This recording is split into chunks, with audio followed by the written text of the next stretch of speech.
Where are you, Debbie? Look, it's. Sorry, I was talking now.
I'm starting out right today.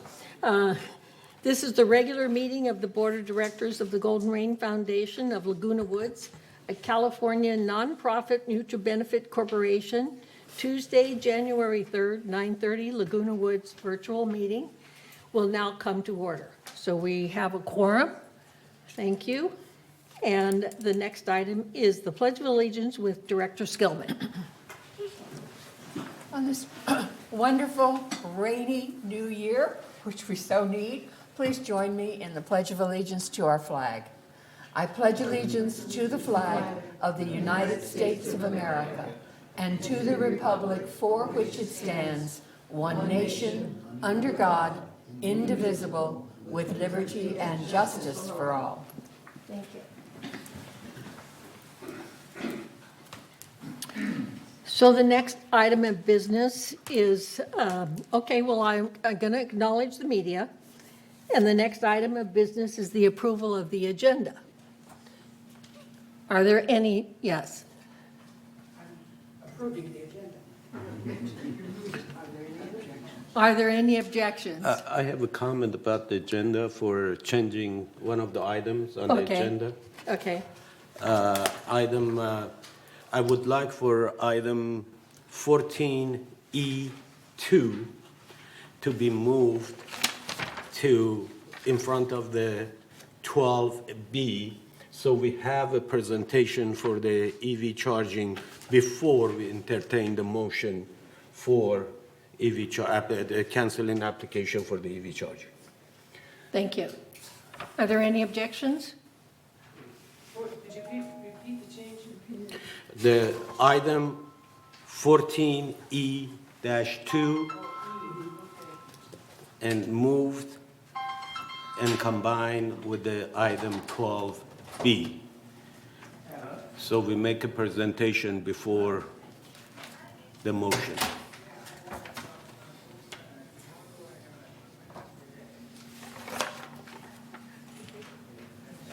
Are there any objections? There are no objections. The corrected agenda is approved. So the next item is the approval of the minutes of December 1st, 2022, GRF Board Special Open Meeting. Are there any corrections? Are there any objections? If there are no objections, then the minutes of December 1st, 2022, GRF Board Special Open Meeting is approved. So the next item would be the minutes of December 6th, 2022, GRF Board Regular Open Meeting.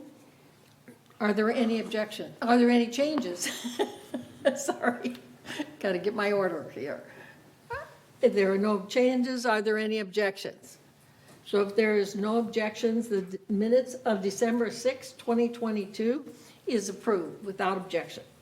So the next item is the approval of the minutes of December 15, 2022, GRF Board Agenda Prep Meeting. Are there any changes? Are there any objections? So if there are no objections, the December 15, 2022 GRF Board Agenda Prep Meeting is approved without objection. So the next item is the report of the chair. And the only thing that I was going to talk about was basically what we have to look forward to this next year. Okay, we have some special projects that we're working on. And I do have to say, everybody have a happy new year. These important projects, I think most of you know we're working on an ERP system, and we expect the first phase, it's estimated that it would be installed approximately August, September timeframe. So then we have broadband. So we have a transition from cable to streaming. So no changes are expected this year, but the committee will be doing a lot of planning to keep up with the industry as it impacts the village. So the next item would be Building E. That's a big one. We really have to work on the alternatives, and we are doing that, as we speak. So the next is Clubhouse 1 interior design. We're trying to set the design, basically would be a standard for all the clubhouses going forward. We have anti-harassment board, which we are going to complete the approvals and set up something that we have never done before, and that is a anti-harassment board, which will consist of GRF and United at this point in time. We also have a pickleball proposal, which everybody has had a lot to say, but this is something that the pickleboard club has proposed to GRF. And the only way that that will go forward is if it meets all the criteria to do any of the building with GRF. And basically what they want is to use our land to do this, but it would be at no cost to GRF. So I want everybody to say that, but it won't go through unless it meets the criteria for GRF. And basically what GRF is going to be making every effort to do is more transparency to the community. So thank you. And the next would be the CEO report. Thank you. Siobhan Foster. Honorable President, members of the board, with the end of the year, I want to highlight solid waste handling services this morning and share information received from the city about its intent to improve the performance of CR&R, the city's contracted service provider. In 2022, our General Services Department worked closely with the city to transition solid waste and recycling programs from waste management to CR&R. This included the implementation of the new organics recycling program in response to Senate Bill 1383, implemented new, more efficient bulky item collection program, and coordinating the replacement of tall bins with lower profile bins. The 1-year anniversary of CR&R providing service in the village was January 1st, 2023. Since the service contract is between the city and CR&R, BMS has expressed concern to the city regarding CR&R performance in the village and asked what steps the city is taking to compel CR&R to improve its performance. In terms of communications, the city staff communicates with CR&R on a daily basis, frequently on matters related to solid waste handling services here in the village. There are also standing meetings with CR&R. The weekly meeting involves CR&R, the city, and VMS, including the city contract administrator, CR&R Enterprise Sustainability Director, and our VMS Director of General Services. The city also has a bi-weekly meeting with CR&R involving the city manager, the city contract administrator, the CR&R president, regional vice president, and enterprise sustainability director. In 2022, we measured missed collections. There are more than 2,800 containers that need to be collected throughout the village. There are 55 containers at GRF facilities, more than 2,100 in Third Mutual, and about 600 containers in United Mutual. Statistics on missed pickups for the year In Q1, there was an average of 71 missed containers per month, or about 2.5% of the total container count.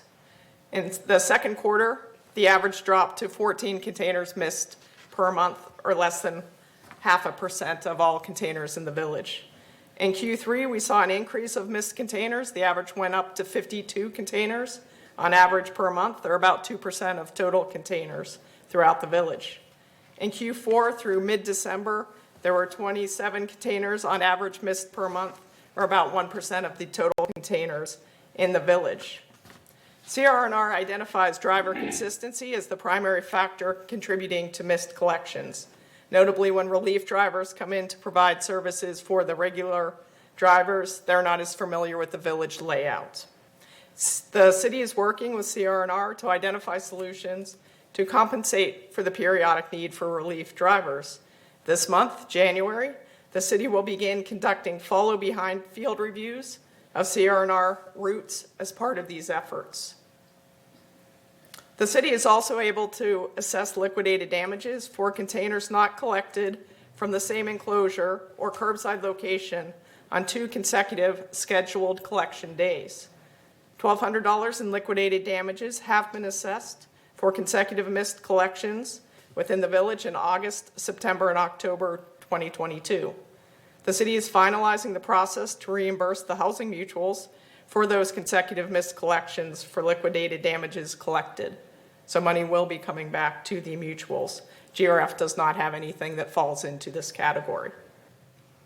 In terms of hold time, the contract requires callers placed on hold to be provided with an option to receive a return call within 90 minutes.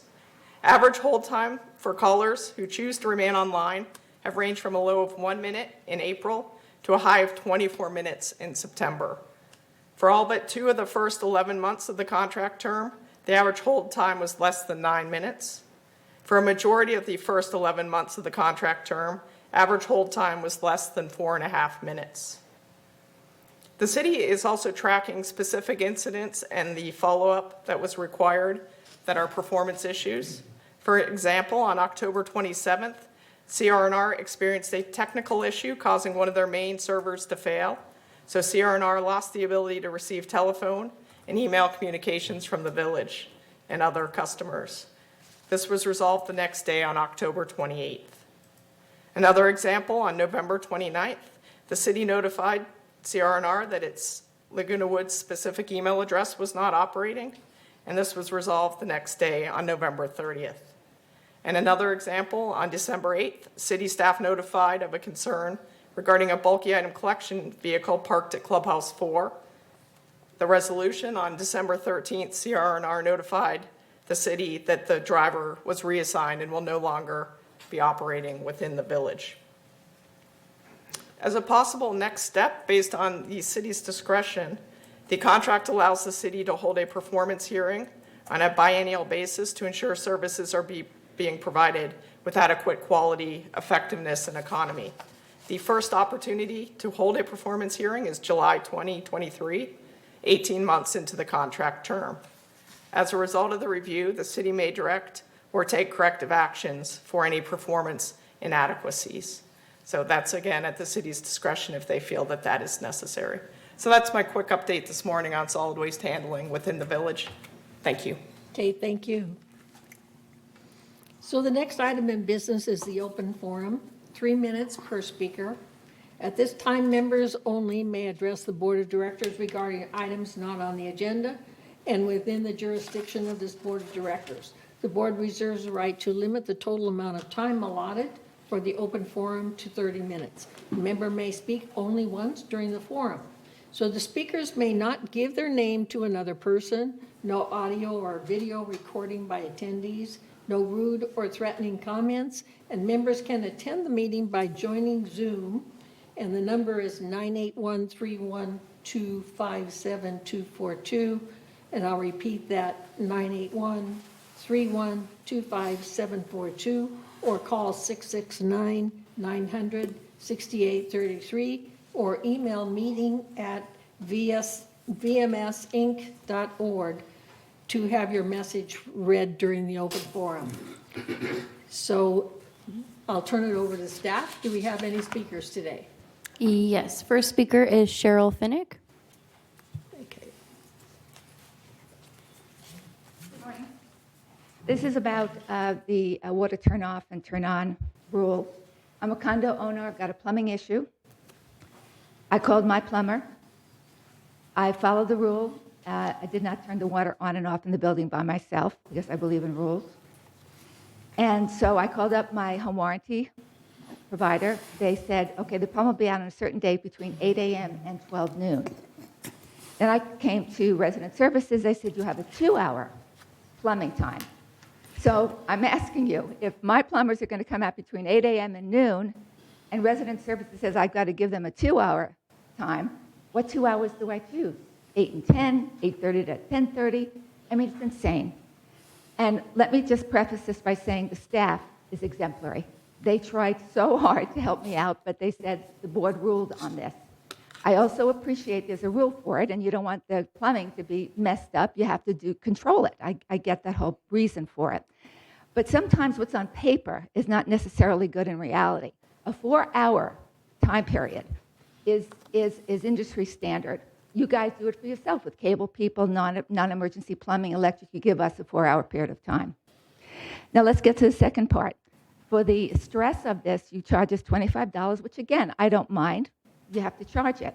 But not only $25 for asking to the water, you then pay the plumber $71 and change to come out to go eek, eek.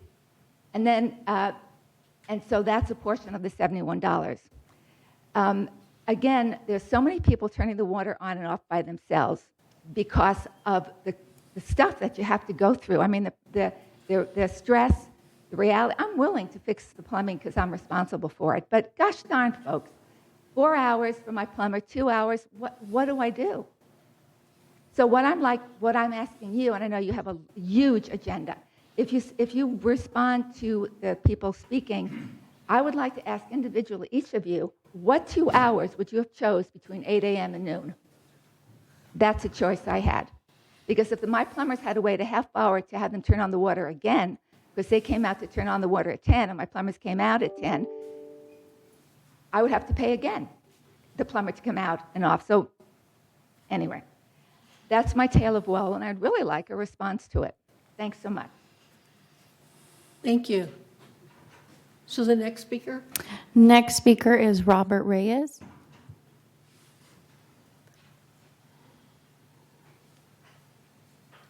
Good morning, neighbors. Happy New Year.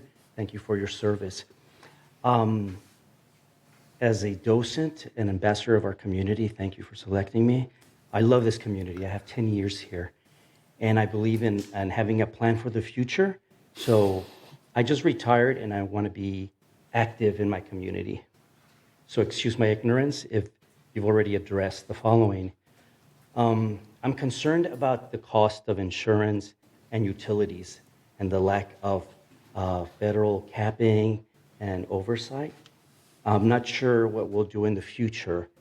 I'm saying this because we have land as a community. You have land that we can perhaps think of a plan to create passive income in the future that will help us continue not having a special assessment. Knock on wood, we haven't yet in all these years. With that said, I encourage and I love the fact that we have many clubs and organizations that want to do good, like the pickleball courts. I think that's a wonderful thing, but that's a lot of land that perhaps can generate passive income that we'll need in the future. If I could travel back in time, I would have kept the old community office that we sold for $3 million. Can you imagine how much money it would be worth now and what we could do to generate positive funds from keeping that? As an investor in real estate and having rentals, that's where I'm coming from. I know that we're nonprofit, but we could perhaps create a profit entity that can donate to the nonprofit.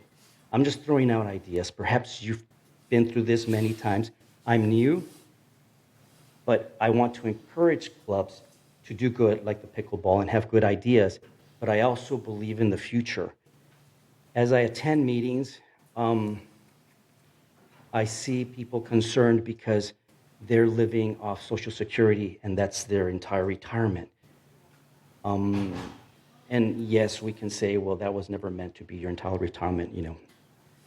But I'm thinking about the future again, and what we're going to do as a community if we don't get control over the future expenses. And I'm just throwing out ideas. Thank you so much. Thank you. Do we have another speaker? Let me check here. We did get some email attachments, but they do pertain to the new business item for EV charging station. So I'll read those when that item is up. Okay. So there's no other speakers? No, no other speakers at this time. Okay, thank you. So do we have a response to the speakers? Yes. Madam Chair. Okay, Joan? Response to Cheryl Fennick. That is a mutual problem, Cheryl. You need to take it to the, are you in third board? And they also have a meeting for such complaints, and that's the best we can offer you. Okay. It's Oh, okay. yes, understandable. And looks like Debbie wanted to speak. And you're muted. You're muted. No, she's not muted, but she's not hooked up.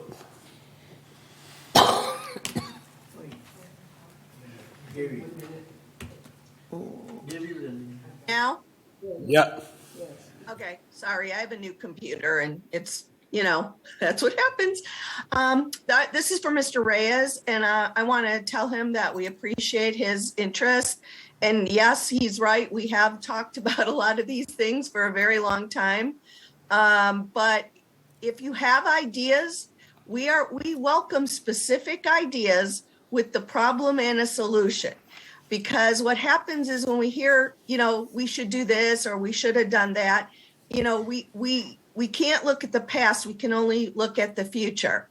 So what you might want to do is, pen some ideas out and bring them to the next strategic planning meeting, which we haven't scheduled yet, but it will be in the next few months, and bring them. We're always open to ideas for passive income, but our land use and what we own currently, it has been looked at extensively as to what could or could not be done with the specific pieces of land. And we do, although it looks like we have things, some of it's not buildable. Some of it has some other issues. So this is something we've constantly looked at in both strategic planning. CAC looks at it regularly. So come with some specific ideas and we're more than happy to listen to them. But thank you for being interested in bettering our community. Thank you. And my comment also to Mr. Reyes is the pickleball project basically would generate revenue. And that's what made the proposals so interesting to GRF, is because it wouldn't cost us to build it. And then when it is built, it's turned over to GRF. And the revenue generated from it would also maintain it and also generate some revenue, although at this point in time, we have no idea until we see the full proposal. So thank you. Any other responses? No other responses, okay. So the next item is the consent calendar. All matters listed under the consent calendar are recommended for action by committees and will be enacted by the board by one motion. In the event an item is removed from the consent calendar by members of the board, such item shall be subject to further discussion and action by the board. Recommendation from the Finance Committee. A, consistent with its statutory obligations, a subcommittee of the board consisting of the treasurer and at least one other board member reviewed and approved preliminary Golden Rain Foundation financials for the month of November 2022 by this vote ratify that such revenue be confirmed in this month's board member open session meeting minutes. Okay, so do I have a motion? So move, okay. So the consent calendar, is there any objections? The consent calendar is approved. So the next item is unfinished business. And item A is to entertain a motion to approve the 2023 Aqueduct's billing. And this has already been satisfied in regards to the 28-day review. So Joan, would you please read the resolution? Thank you, Madam Chair.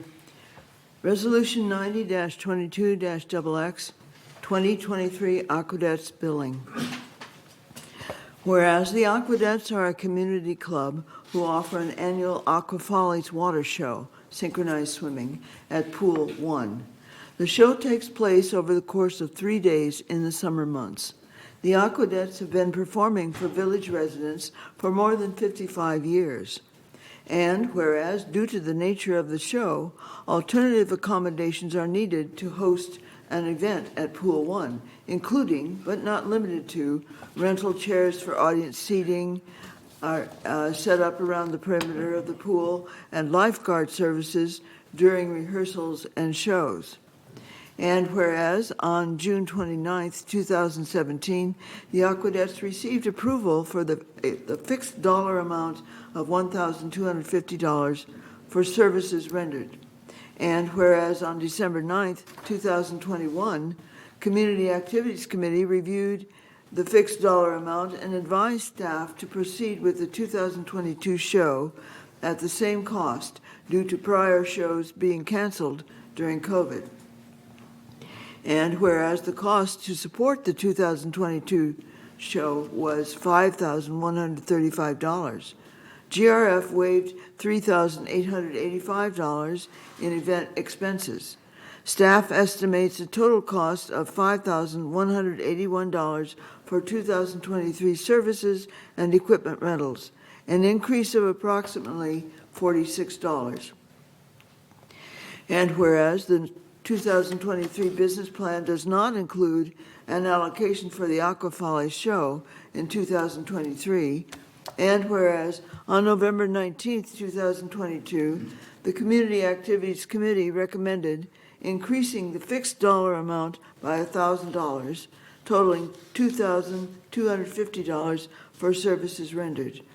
Now, therefore, be it resolved, January 3, 2023, that the Board of Directors of this corporation hereby adopts the proposed increase of the fixed dollar amount of $1,000, totaling $2,250 for services rendered, and resolved further that the officers and agents of this corporation are hereby authorized to carry out this resolution. I move that we approve the Aqueducts 2023 billing. I second that motion. Who seconded? Elsie? Elsie, Thank you. are there any objections? If there are no objections, the motion to approve 2023 Aqueducts billing is approved. Thank you. So the next item is to entertain a motion to approve changes to West Coast Internet rates, and the 28-day notice for review has been satisfied. So Joan, do you want to read the resolution? Yes, thank you, Madam Chair. Resolution 90-22-XX, Internet Speed Service Level Improvements and Rate Adjustment. Whereas demand for higher levels of internet speed in the village has grown 21.75% from October 2021 to October 2022. During that same period, subscribers to the lowest tier of service fell 6.73%. And whereas this demand for higher levels of internet speed and bandwidth in the village is attributable to residents' use of an increasing number of Wi-Fi enabled devices such as smart TVs, smart speakers, smartphones, tablets, laptops, watches, medical services, video doorbells, security systems, and so on, as well as content streaming services such as Netflix and Hulu. And whereas, recognizing this need to supply faster tiers of speed, the GRF board is working with its contracted vendor, West Coast Internet, to increase internet speeds and adjust internet rates for the first time since 2014. And whereas on November 21st, 2022, the GRF Media and Communications Committee reviewed and recommends the Board of Directors adopt the improved internet speed level tiers of service and an adjustment of monthly rates. Now therefore be it resolved, January 3rd, 2023, that the Board of Directors of this corporation approve the following internet speed level tiers and rates effective February 1st, 2023. For the speed, the lowest speed is 15 megabytes per second at an old rate of $23.50. The new proposed rate is $26.50 with an increase of $3. And they will be upgraded to 30 megabytes per second. The old speed of 30 megabytes per second was a charge of $28.50, will increase to $36.50, an increase of $8 with an upgrade of speed to 65 megabytes per second.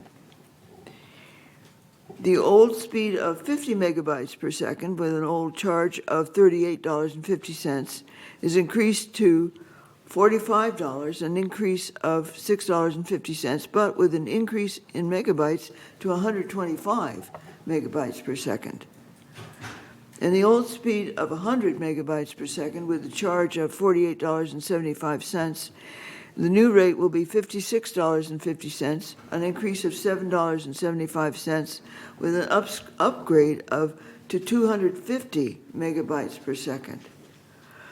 And there is a new rate which will be 500 megabytes per second, and with a new rate of a new charge. The residents currently subscribe to the 15 megabytes level will be moved to 30 megabytes. However, this level of service will no longer be offered to new subscribers. Residents subscribing to the new 500 megabytes per second will require a DOCSIS 3.1 modem. Residents will receive levels of service with no data cap in all categories. Resolve further that the officers and agents of this corporation are hereby authorized on behalf of the corporation to carry out the purpose of this resolution. I move that we approve the new internet speed service level improvements and rate adjustment. And Debbie seconds. Thank you. Discussion. Are there any objections? So if there is no objections, the motion to approve changes to the West Coast Internet rates has satisfied its 28-day notification for member review is passed. And I just want to make a comment. These changes in this internet rates are really benefits the community. It helps us to, as we go forward with more streaming and higher rates. And if you really look at the rates and you want to lower what you have, the highest rate at this point in time, there will be some cost savings. So I just wanted to point that out to you so that you will really evaluate what speed you are using today and what speed you think you will need tomorrow. So thank you. And you wanted to make a comment, Debbie? Yeah, I do. I just want to say pretty much my entire Let's Talk Tech show in February is going to discuss internet and speeds and what is necessary. But it is true that over half the people using the internet could go to save up to $3 per month. So I want people to understand that that the higher speeds, you may or may not need the higher speed, depending on how to look at what you're using it now. So I urge people to become educated, to find out what they have in their home and what they actually need to go forwards. But this is a good thing for our community because we do need to keep current with what's available out there. So I think this is a really positive move for us. So thank you. Thank you. So the next item is to entertain a motion to approve the anti-harassment, anti-abuse, and anti-intimidation policy joint hearing body.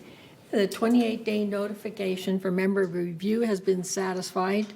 And I'm just going to make the comment that basically it is now, this hearing body will be established for GRF and United. Okay. So, Joan, please read the resolution. Right, thank you, Madam Chair. Resolution 90-23-XX, anti-harassment, anti-abuse, and anti-intimidation policy, and charter of the Joint Hearing Body Committee. Whereas the Board of Directors of United Laguna Woods Mutual, United, and Golden Rain Foundation, GRF, require a clear and consistent policy to address claims of harassment, abuse, and intimidation by directors to staff of Village Management Services, Inc., fellow directors, and residents, as well as claims involving harassment, abuse, and intimidation by residents to staff of VMS, directors, and other residents.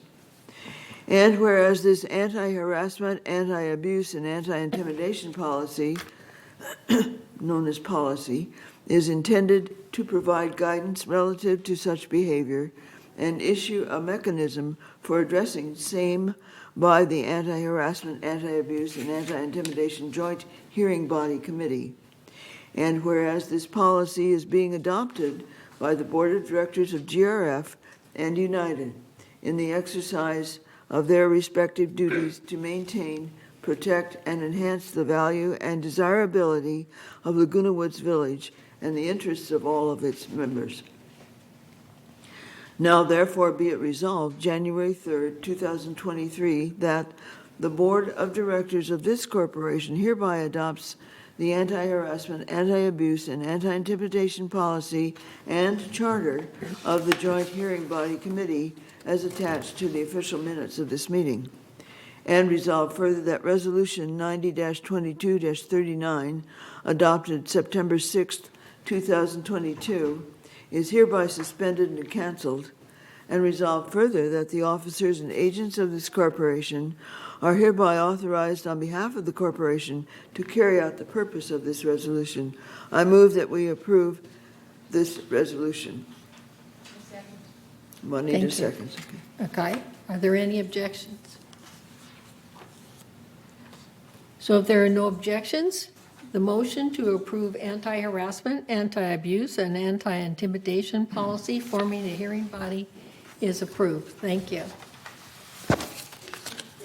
So the next item is the update the committee appointments. Joan? I'm glad you left. Resolution 90 thank you, Madam Chair. Resolution 90-22-XX, GRF committee appointments. I will read the new parts to this resolution. Resolved January 3rd, 2023, that the following persons are hereby appointed and ratified to serve on the committees of this corporation. Under the Strategic Planning Committee, Reza Bastiani from United is on short-term leave.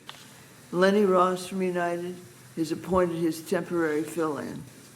Rainer Rothberg from Mutual 50 has been relieved.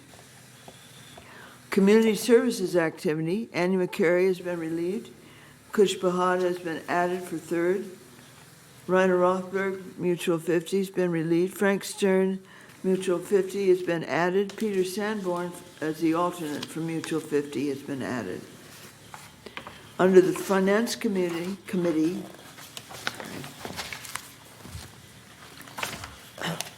Al Amato from Mutual 50 has been relieved, and Margaret Bennett from Mutual 50 has been added.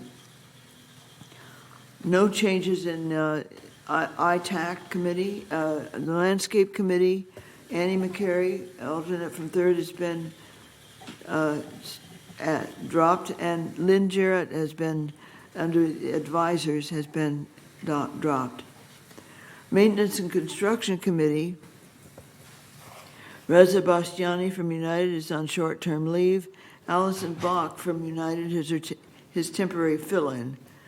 And Peter Sanborn, as an alternate from Mutual 50, has been added. No change in the clubhouse renovation ad hoc committee.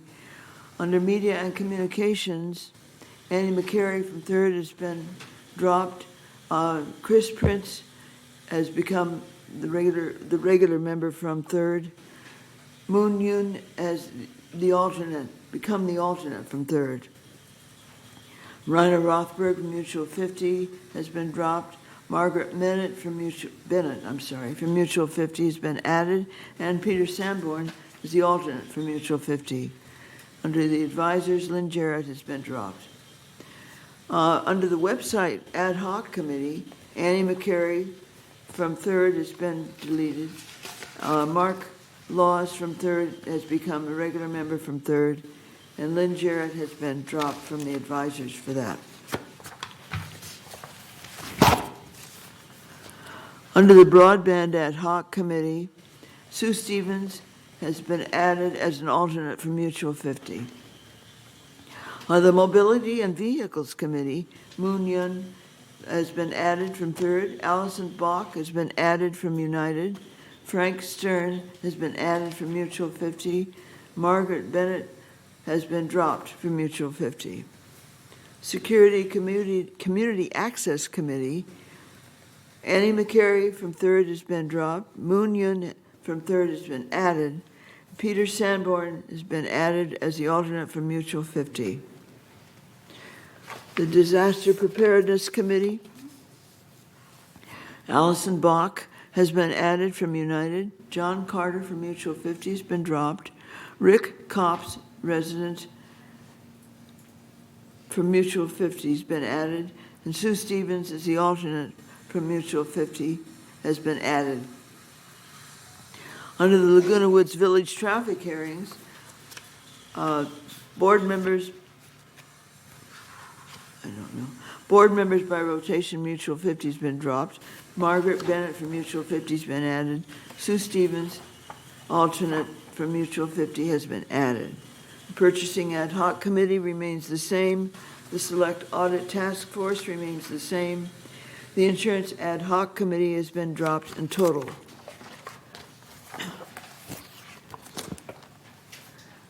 The Compliance Ad Hoc Committee, Annie McCary has been dropped, and Chris from 3rd and Chris Prince from 3rd has been added.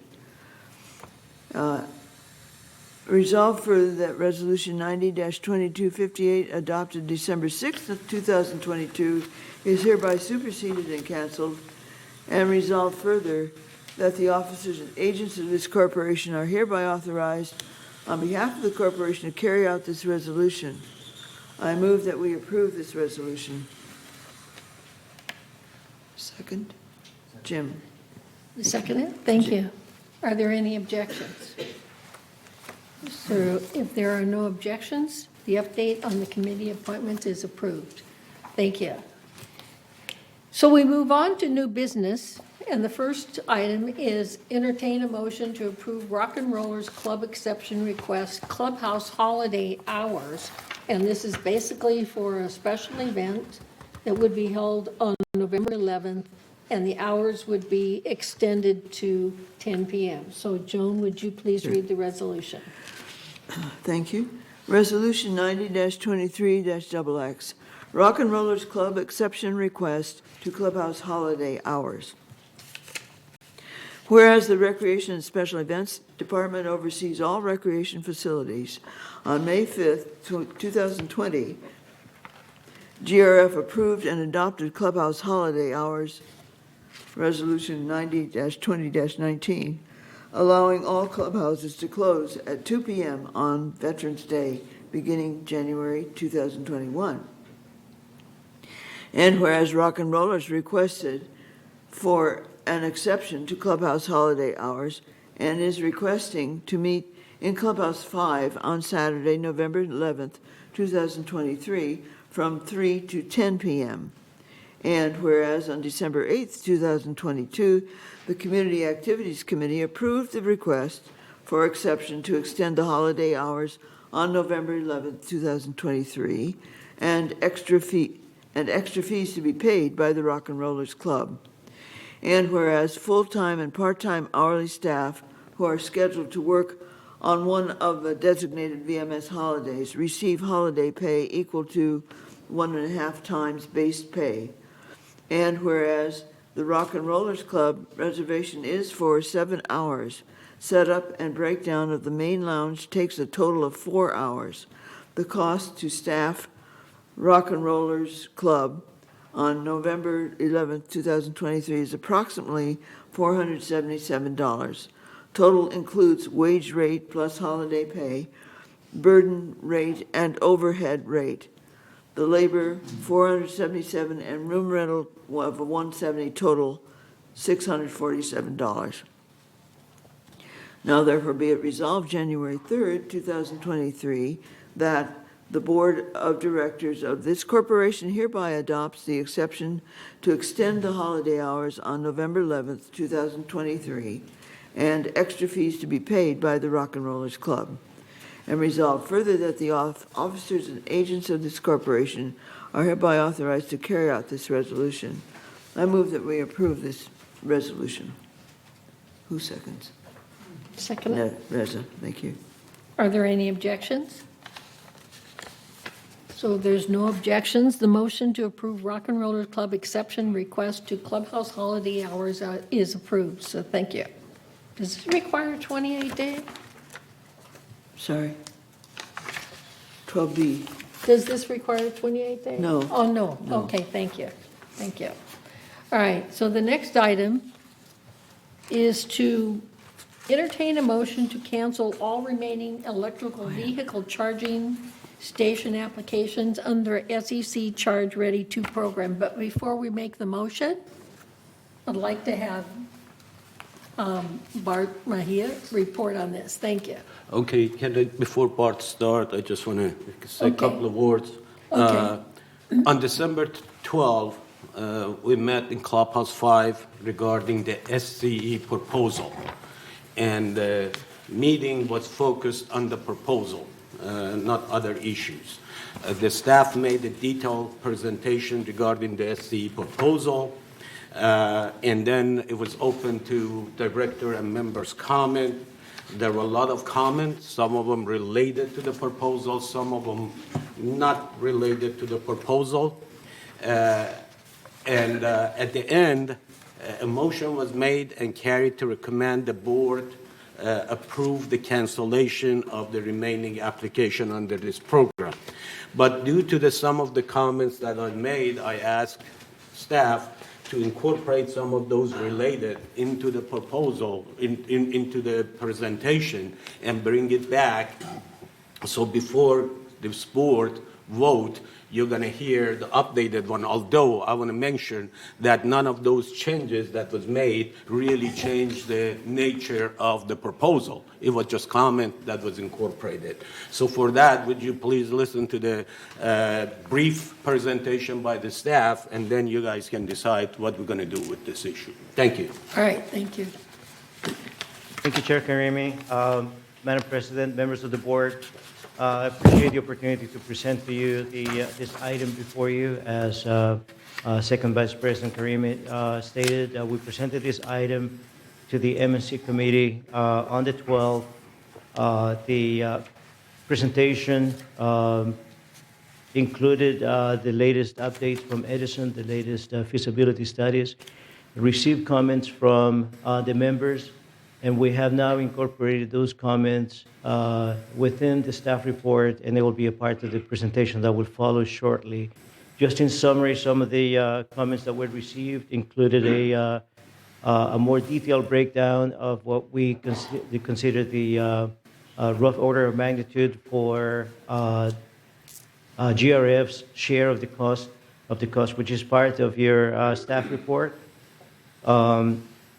Providing a list or a map showing where the nearby charging stations are located. The additional data on the community center charging station that will break down not only the energy that is being dispensed, but how it is broken down by registered residents and non-registered residents, and that is also a part of the presentation that you're going to see shortly. And more detailed information as to the reasons why staff is recommending canceling the remaining applications. So with that, I'd like to start by stating that GRF has applied for assistance with the installation of electric vehicle charging stations under the SCE Charge Ready 2 program. More specifically, under the Charging Infrastructure and Rebate Program, where Edison pays for the planning, design, and construction of the infrastructure from Edison's transformer through the meter and up to the charging stations, where they will stub out ready for GRF to install the charging equipment. And GRF is also responsible for its maintenance and the associated Edison fees that goes with that. You will see a slide, about 3 slides from now, where we show the detail of the rough order of magnitude. It includes more details as to these items that I just mentioned. The minimum number of ports, that is, not the number of bollards or charging stations, but the ones that actually connect to the vehicles, as directed by the board, was limited to 10 ports per site. Of the 7 clubhouses, 4 of the clubhouses are recommended to be rejected due to a number of reasons that Edison found that it will not make it feasible, including the cost of the infrastructure, parking requirements, and the proximity to the transformer. The remaining clubhouses are clubhouses 3, 4, and 5, and you will see some aerials as to what the recommended location for each one of those locations is. Note that, and I'll be going in more detail with each one of those, that one of the requirements is that any selected site provide ADA compliant accessible parking for these charging stations. And the count is a minimum of 2, 1 van accessible and 1 regular handicap parking.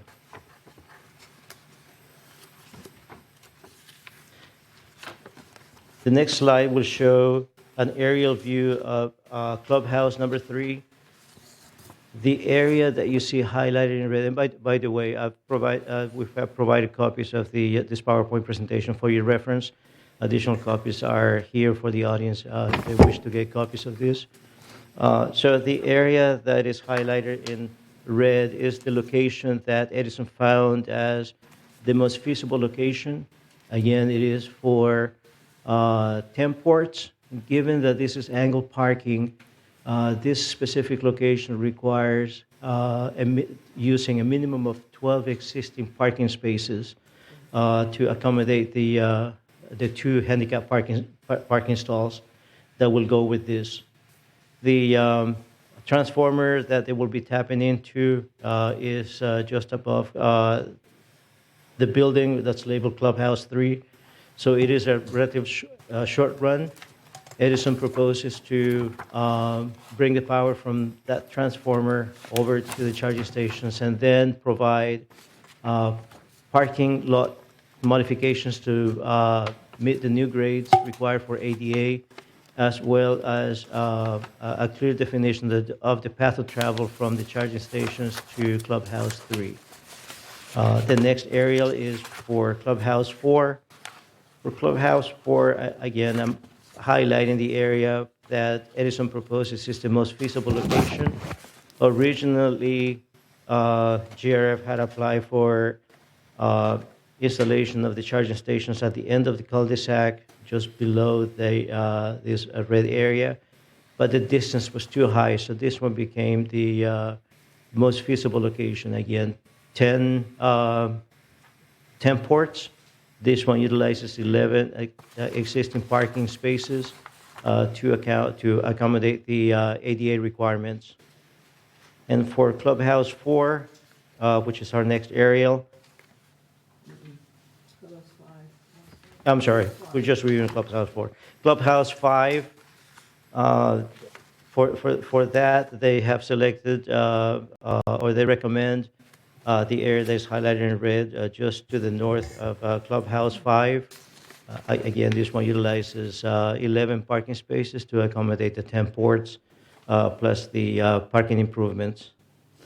Our next slide shows a more detailed breakdown of the estimate and how we arrived at the estimate that GRF will be responsible for a total of $150,000 per site, where you will see that the upfront cost will be for the installation of the charging stations, the purchase of the equipment, setting it up, and its maintenance, with $19,200 to be paid in monthly payments of $159 per month as the SCE charge for the duration of this program. There's a minimum period of time that GRF will need to keep this functioning, and that is a period of 10 years.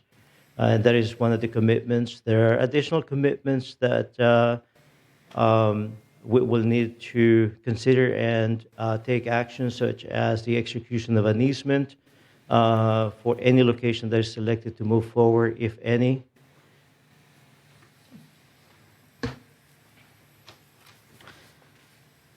The next slide is one of the attachments to your staff report as well. It's been slightly modified. We just received the most recent Edison bill for this facility, which is the one that provides power to the charging station, and it shows the new winter rates. You will see that the last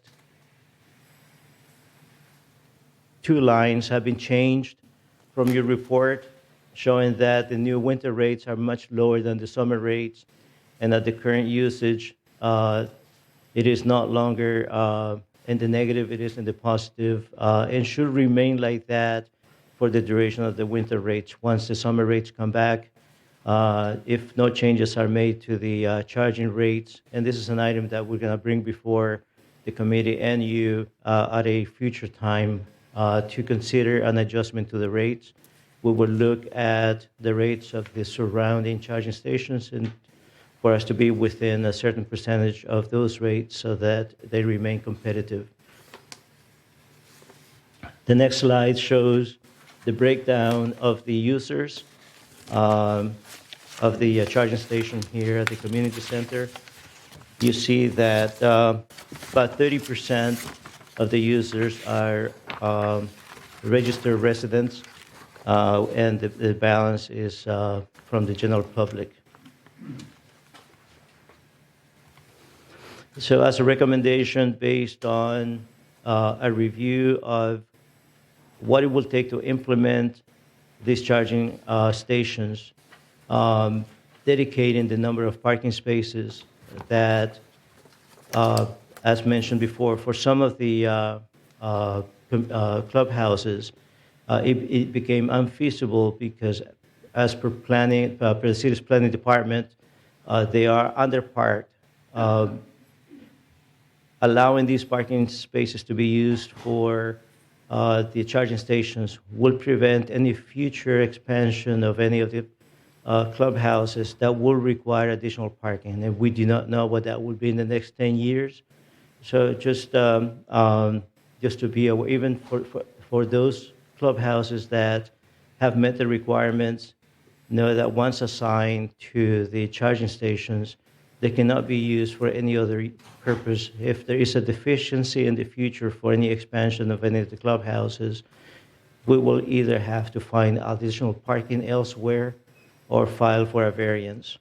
The other consideration that staff took into account is the out-of-pocket expense for the installation, and that even though we're getting assistance from Edison, it's still an expensive undertaking at this time. Please note that one of the comments that were made and that I'd like to clarify is that the board has the option to consider moving forward with any one of the three recommended SCE recommended locations, any of them or none at all, or as staff recommended, rejecting or canceling all of the applications at this time until either the demand increases or other funding opportunities are available. With that, that concludes my presentation. I am available to answer any questions that you may have. Juanita?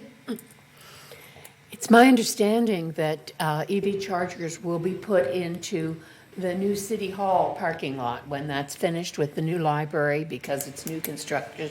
Do you have any information on how many will be put there? I have some information. I believe it is one boiler with 2 ports. They are level 2 chargers. I approached the city to see if there was an opportunity to upgrade that charging station to a fast charger so they will be more beneficial to the community. But the program under which they applied will not allow them to do that. Similar to ours, it only allows for level 2 charging. Okay, well, I've got one more question. Okay. The proposal, and I do support dissolving this proposal, really boxes us in for 10 years at level 2s, top level 2s, and some level 1s. And to me, that's just unreasonable with technology changing as much as it is. For the next 10 years, we need to be at least level 3 chargers with anything that we put in. And I just think that to tie us in for 10 years at level 2s are unreasonable. And last but not least, I think we really needs to increase the charge for the non-residents at our existing ones because it's not level with what they're getting elsewhere. So, Egon, did you have a question? Yes, on page 7, the cost table, shouldn't there be, is there a charge from ChargePoint Corporation for servicing the 7 units behind the community center? There's no charge on here, but does not ChargePoint charge us for their services? So the chart that you see there on slide number 7 has already subtracted ChargePoint's charges. So when you see where you see the revenue amount, that column already reflects any charges that ChargePoint charges us for the maintenance of these charging stations. I'm sorry, where's that? Which column is that included in? It's slide number 7, Yeah. the revenue column. Yeah. So the revenue is what we collect, right? That's And what you're we. saying ChargePoint takes a certain amount of money out of that? There is a fee that they take out of that amount to maintain and monitor the charging stations. So what is that fee? And I am sorry, I don't have that figure in front of me. It's a small amount, but I don't have that figure in front of me. I can provide that to you with the next report. Okay. Thank you. So what you're saying, that the revenue already consider those fees? That the revenue is minus those fees, or revenues included those fees? I'm not clear what The you're saying. revenue that is listed under that column already subtracts whatever charges ChargePoint charges us for its maintenance. Okay, so this is what the revenue is after all the cost and recognized by the charge point. Correct. That's from ChargePoint's perspective. The next column that you see there is the cost of electricity, and then the net amount is the last column. That's great. And on number 8, that's for the full 22, year 22, right? That is correct. So we have every 3 cars that charge back there, 2 of them are non-registered, non-residents? Approximately one third. So for the whole year, we had 1,600 cars that charge back there, which is the members. Correct. Okay. I just want to make sure that we read this correctly. Thank you. Debbie? Yeah, one of the things I want to say about this is that we've been looking at this for some time and trying to make this work for our community. And it's been really challenging, as most people who've listened in on any of these meetings know. But chargers will be a part of our future in the whole world, in the whole area in California. But with this most recent federal budget of $1.7 trillion, the federal government has included a lot of money to put in chargers. And I think that we're going to see more advantageous programs coming out in the next year or so that will get us the type of chargers that we want for the future. Going back to Juanita's point, that level 2 chargers aren't going to be enough. And if a 10-year commitment is a little bit it's not beneficial to have a 10-year commitment to any of this. And also my research that I did over a period of time was that most of the local gas stations, such as Chevron, are planning to add chargers. And also the new construction at the mall, they're going to have a number of chargers of various types. I just think we're going to always chase our tail on keeping up to the current technology if we go with this current SCE Charge Ready program. I feel confident that we will have other options that present themselves to us as a community for EV in the next year or two that will benefit us much more greatly than this. And I'm not on M&C. I wasn't a part of this vote, but I will be a part of this vote today. And I just don't think this is the plan for us. And I'm not opposed to EV at all. And most of you know who've talked to me know that. But I just feel like we're not in a position with what this offer is to do this at this time. Thank you. Thank you. Reza? Oh, Joe? Joe? Should I make a motion? Yes. Well, was there We any can more continue the comments? discussion after we make a motion. Okay. Okay. All right. I move that we accept this Recommendation from this question to cancel the electric vehicle charging station applications under the SCE Charge Ready 2 program. I second. Is there any further discussion? Yeah, go ahead. Go ahead. Well, because I'm on the CAC committee, I think that you should do a little bit more research. We have a lack of parking at Clubhouse 4 and at the PAC.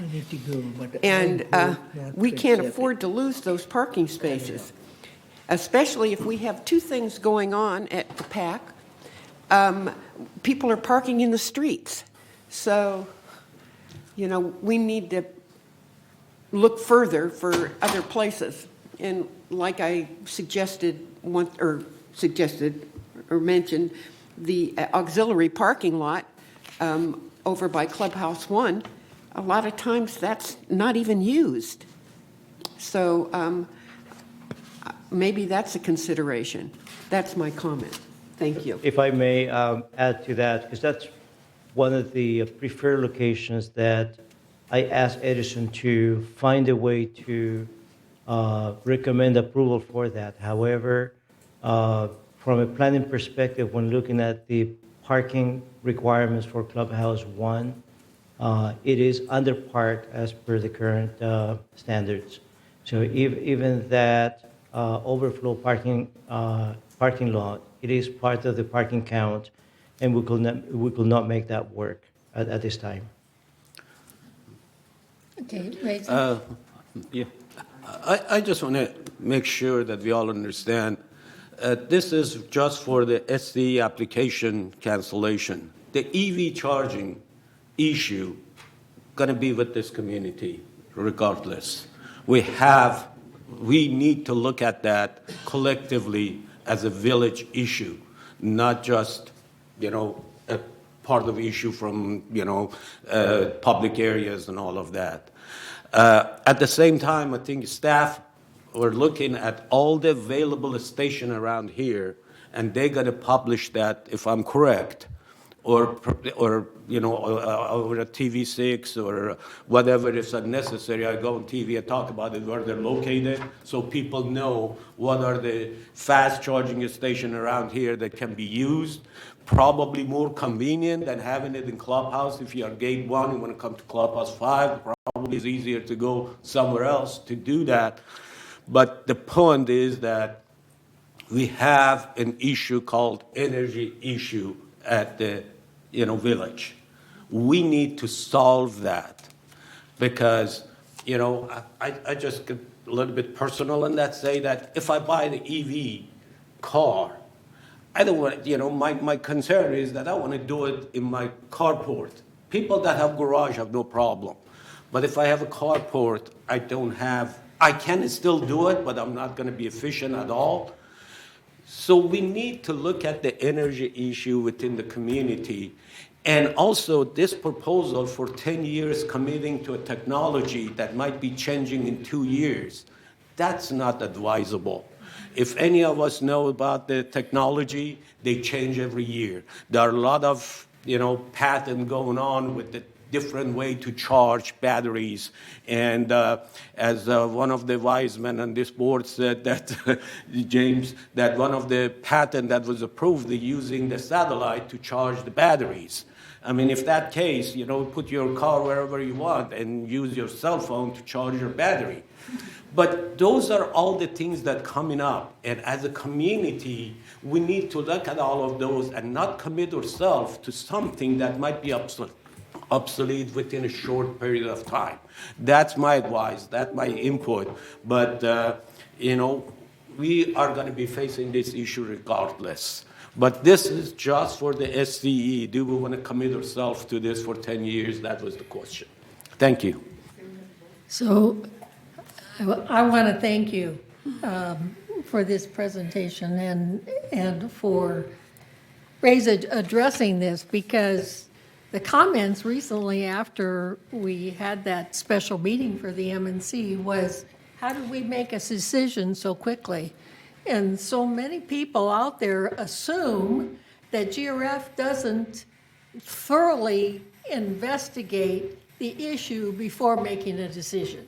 So I want to thank you, Bart, and I want to thank Reza for bringing this to the attention of the community, to know that we are always aware, we are always alert, and we do make professional decisions based upon details that are presented to us.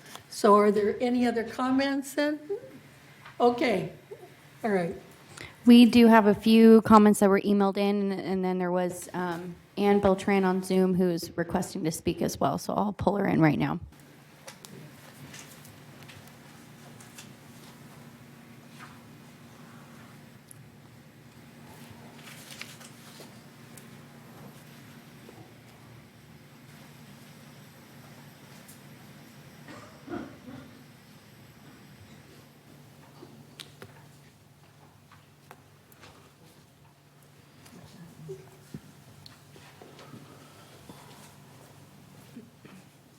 Can you hear me? Yes.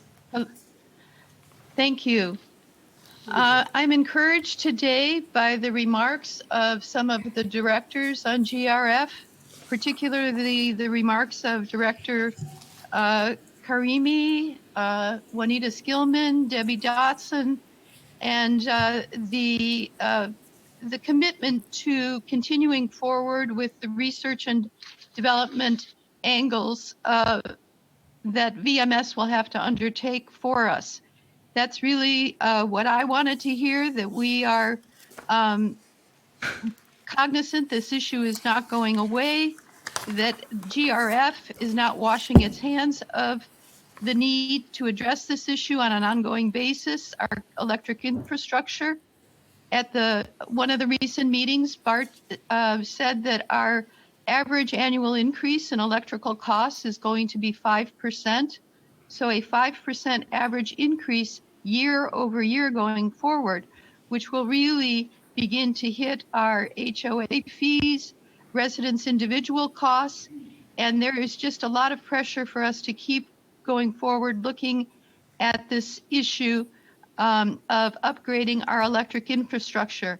And I hope that the board will be open to directing VMS to continue a lot of research on solar and to engaging us all in a community learning experience around how we can use solar in the village to keep our electrical costs down. So thank you to those directors who are voicing these concerns and these commitments. Thank you. Do we have any other comments? Sorry. Oh, one more over Yeah, there? we have Okay, one more. And then Juanita, okay. Yeah, we have one more in person, Okay. and we have 3 emails that were sent in from residents. So the Okay. next person is Philip Erms. Thank you very much. I appreciate your time. I think it's important to look at this from a business perspective. I think you won't know what's a good idea until 2024 because all this stuff is just evolving right now with the $1 billion donation that the government has just given these EV charger companies. They are going to compete against each other like mad, and the village won't stand a chance competing against these free enterprise systems. For example, there is going to be a convention here in Orange County at the end of March where all the EV charger companies will attend. It's a national convention, and they're just putting tons of money right into that. And they're working in a situation where they have a vertically integrated company. They have one company that knows all the federal regulations, that can help you with all the federal regulations and state regulations. They have another company that will provide you with all the equipment, and a third company which will install it and maintain it for you. So they have vertically integrated companies, and they do all these services. Now, what you really need for EV chargers is first you need a level 3 at least, and we have a level 3 even behind the Union Bank. There's one. The problem is right now it's all in a flux, so you don't know what's going to happen. It's much better to sit back and let the contractors compete against each other for all these services. And for example, what you really need is you need high traffic for a business perspective. You need high traffic, and you need driver downtime. And you have to figure out, well, where are you going to get those things? Well, you're going to get it in a grocery store. That's a nice place to have. You're going to get it at a movie house. That's a nice place to have it. You're going to get it at the mall. That's a nice place to have it. Right now, everything's just upset. For example, I had my neighbor who doesn't drive. She was driven by a friend who has an EV in Newport Beach. Lo and behold, this lady needed to recharge her EV. So she goes to this recharge place, and they might have 10 rechargers, but because they have so few for the crowd, they limit it to 30 minutes. And they turn the machine off after 30 minutes. And all of a sudden, these people are all arguing with each other, even though the car is sitting there, and the guy's gone, the 30 minutes are up, but he's not moving his car, you know. So you get all these people arguing with each other over a limited resource. And that's what we have now. It won't stabilize out until 2024. Thank you. Your Okay. time is up. Thank All you right, very thank- much. And then we have a few emails. So the first one's from Joseph Surrey. And they said, "Dear members of the Golden Rain Foundation Board of Directors, I would encourage you to continue the work of our staff with Southern California Edison in pursuit of further protecting our HOA from rising electricity and fuel costs by conserving energy and in continuing investing in proven cost avoidance measures. Principal among these cost-constraining measures and revenue-enhancing steps would be to promote further deployment of solar panels in clubhouses and installing EV charging in appropriate shared areas. For that reason, I strongly suggest you roundly reject the motion to cancel all the remaining electric vehicle charging station applications under the SCE Charge Ready 2 program. Instruct the staff to continue working with SCE, Third, and United Mutuals to further the work begun by previous GRF board members to continue ways to improve the village by keeping down costs from rising fuel and electricity prices. I ask you 3 basic questions. 1, why leave money on the table by not raising prices on existing EV chargers to make more revenue? 2, how is it you would pass up a chance to contain rising utility and petrol costs by refusing to deploy EV chargers that over time earn money from user fees? And 3, to better inform yourselves, staff and residents, I ask you, why not revive the energy task force created by a previous GRF board? Keeping HOA expenses from increasing due to rising utility rates and higher petroleum prices can be effectively addressed only by working together with residents, rewarding the staff work they have already spent time on exploring with SCE, and assuring that you build upon the reported and anticipated revenues from the existing EV chargers by continuing to expand such measures that will contain costs in the coming years and thus restrain HOA fees based on rising utility and energy costs."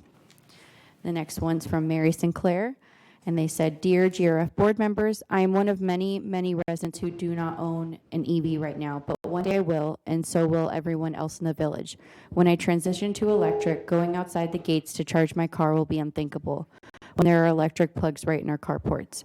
We don't live in a bubble here, and I accept the expenses, including electric, are rising all around us, but I can't accept having to pay more than for the expense of my EV charging because the committee failed to recognize EV charging as an immediate necessity and delayed addressing this need. The report on EV charging usage here shows it doubled just this past year. The trend will undoubtedly continue and demand will increase dramatically. This will be lost revenue unless the board addresses the dilemma immediately and with due diligence. Right now is the time to act. Thank you for your careful consideration." And the final one is from Lynn Finkohler. And they said, "Standalone solar cost a lot less than charging stations. Plus, we would own them. GRF should research putting several in a clubhouse parking lot and charging a fee. Taking some action in this area is better than saying no and doing nothing to address our infrastructure limitations." And that is all from the residents. Thank you. And then I think Juanita had a question. Well, it's more of a comment. I just wanted to reply to a couple of those. We are not saying no to EV charging. We are saying we no to an SCE charge proposal. Now, SCE is looking out for SCE, not our village. SCE is saying we would put them here. We say that's not the best place. They said it's best for us, therefore that's where they would go.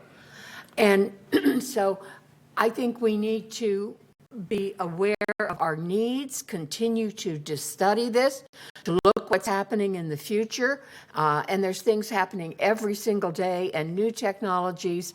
Right now we're talking about EV3 chargers instead of 2s. Well, there's going to be a 4 or 5 in the next couple of years. And so we don't want to shut ourselves off for 10 years because this is what's best for SCE. And they're the ones that make the money off of this. Thank you, Juanita. Are there any other Yes. comments? I want to just agree with just what Juanita said. SCE is doing what's best for SCE, not for our community. And we're not opposed to EV chargers. We're opposed to this particular proposal. Thank you. Any other discussion? There is nothing wrong with looking for SCE. We need to be wiser and make a better choice, that's all. I mean, they're business and they want to make money. We are a community, we are a fixed income. We want to make sure we make the right decision and control our costs. That's all about. Thank you. Thank you. Any more comments? Well, I have one. I'm wondering what the mutuals are doing about charging. I know. That's off That's a topic. good That's question. off topic. That's off But it topic. needs to be taken back to the mutuals. I always hear rumors, and I don't know exactly what they're doing, but the rumors I hear is they're continually looking at ways to be able to work with within the mutual to solve that problem. So they're doing the same thing we're doing. Yes, yes, Great minds run along the same track. right, thank you. If there's no more comments, are there any objections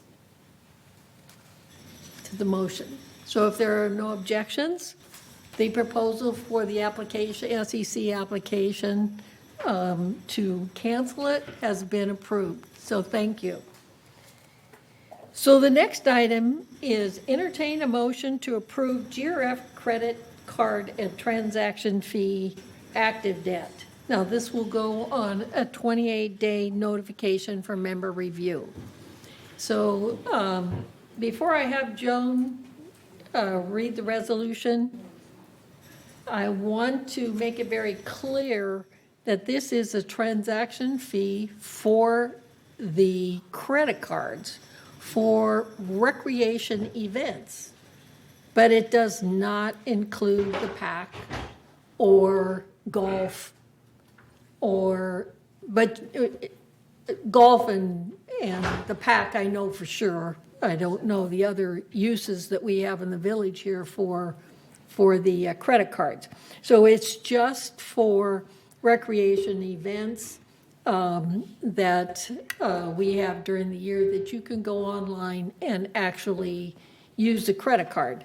And what has happened is that as the community has grown and the greater use of the credit card, the cost to GRF has increased because we end up paying for that fee when basically the consensus is that should be a fee that is paid by the member. So I will go ahead, and Joan, would you please read the resolution? The resolution appears on the white sheet on page 13 of 14. There's been a mistake, so let you know. Resolution 90-23-XX, GRF credit card and transaction fee for ActiveNet. Whereas on April 6, 2010, the board adopted Resolution 90-10-25 approving a Recreation Department software upgrade for event and GRF facilities reservations from Safari to ActiveNet, containing fee-based services.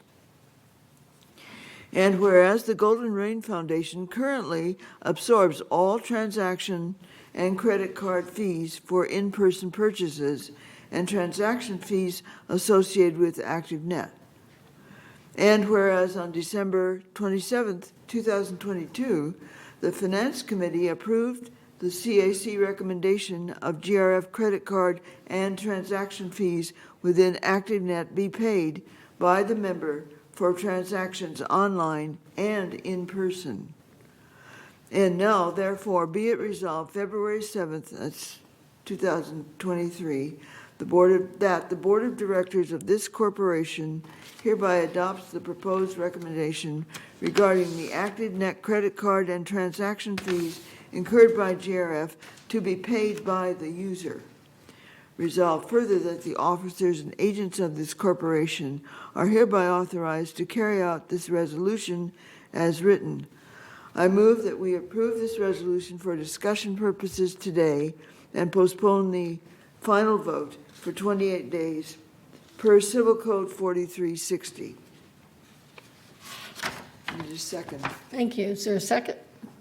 Okay. Nita. Is there any discussion? No discussion? Okay, that's great. Everybody agrees. Then, is there any objection? So if there's no objection, the motion to approve the GRF credit card and transaction fee will go on 28-day review and is approved. Thank you. So at this point in time, would anybody like to have a break, or shall we continue? You want a break? Okay, we'll take a 5-minute break. It's 11:01, so we'll say 11:05 or 11:06. Okay.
better turn on the microphone.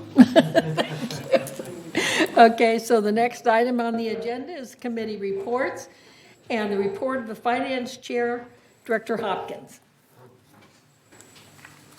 I guess I'm up. Can everyone hear me? Everybody left. Okay, let's move on to, thank you, Michaela. Slide 1. Now this chart, as usual, includes all the revenues and expenses, including those designated. Jim, is your microphone on? Yeah, can you hear me? Yeah, maybe Okay. close to the microphone. Yeah, thank you. How about now? Is it Better. Okay. Thank you. This chart includes all revenues and expenses, including those designated for reserves, including investment income, transfer facility fee, and the GRF reserve portion of our HOA fees.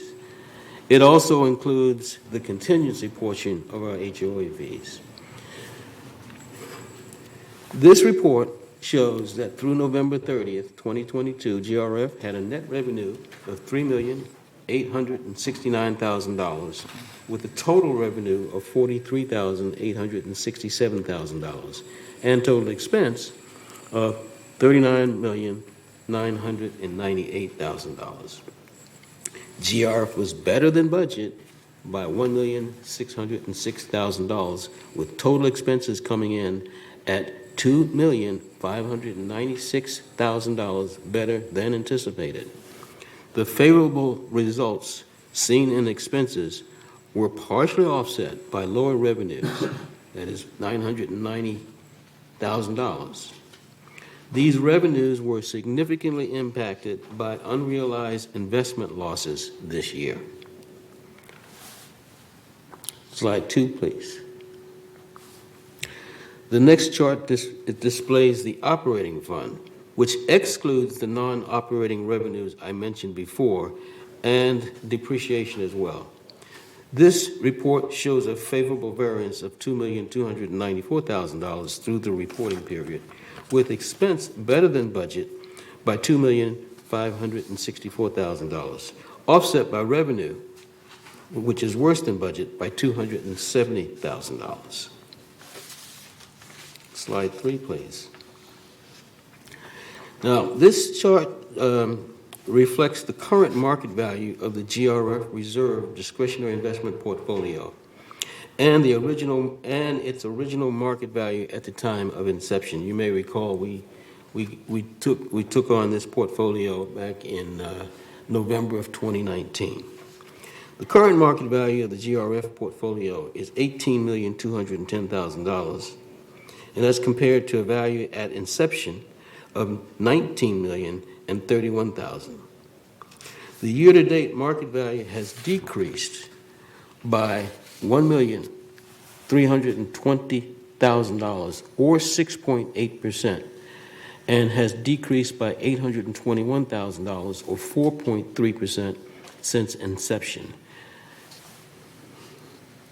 Now, just a word about that. We had an extensive educational meeting at the last finance meeting, December 21st, at which time our investment advisor explained to us how bond funds work, and I won't go into any detail on that now, but it is something that we understand a lot better now, and when interest rates rise very quickly, as they have, actually the quickest interest rates have risen the quickest in the history of this country.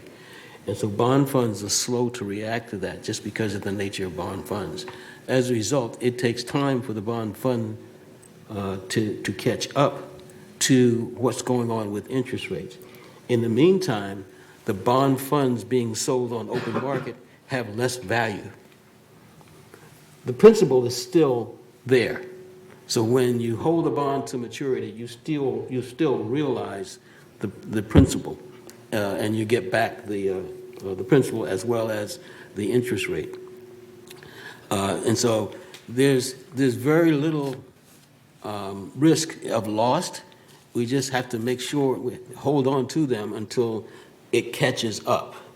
Now, with that said, if you're in a cash flow need, you need to take a different action. We also have 6 different funds. Each fund has a different characteristic. So if we were to move out of those funds at any given time, we should carefully look at which funds that we should get out of and when. So that's a more studied process, and we're still looking at that. But I just want everybody to know, because there's been a lot of discussion on bonds our bond funds and what they look like on paper. And many people have said if it's on paper, then it's for real. Well, with bond funds, that's not necessarily true. Because there's a market for bonds. The other thing to remember is our bond funds are U.S. Treasuries.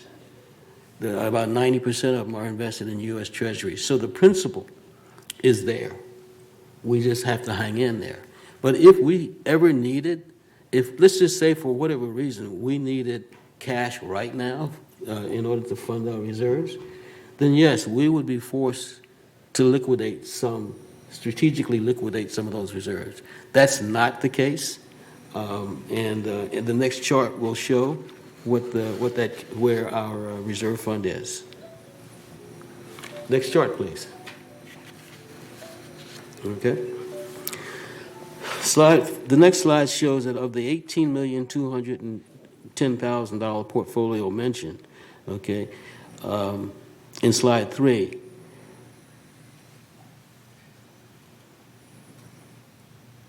Our portfolio value is $15,628,000.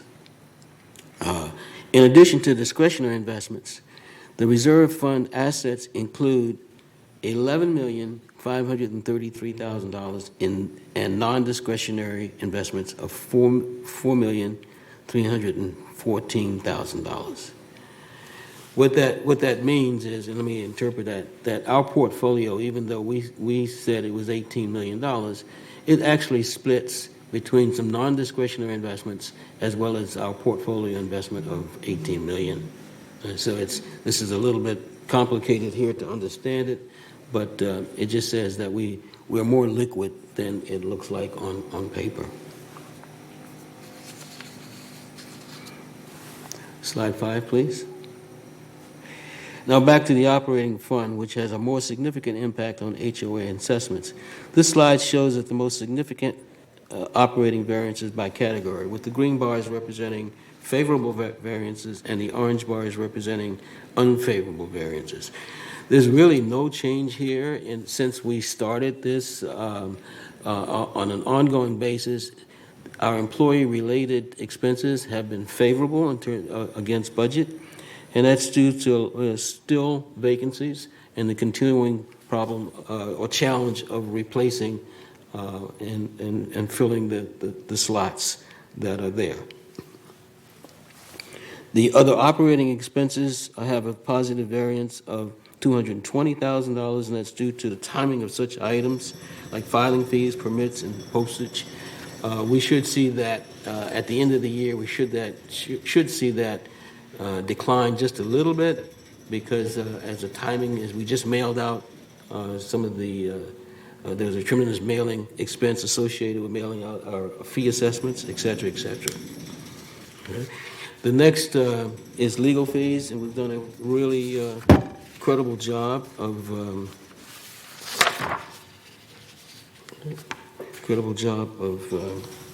holding back on our legal fees, as well as and broadband services revenue is not as high as we had expected for the budget, and we'll find that that's going to start declining more and more as we move towards streaming.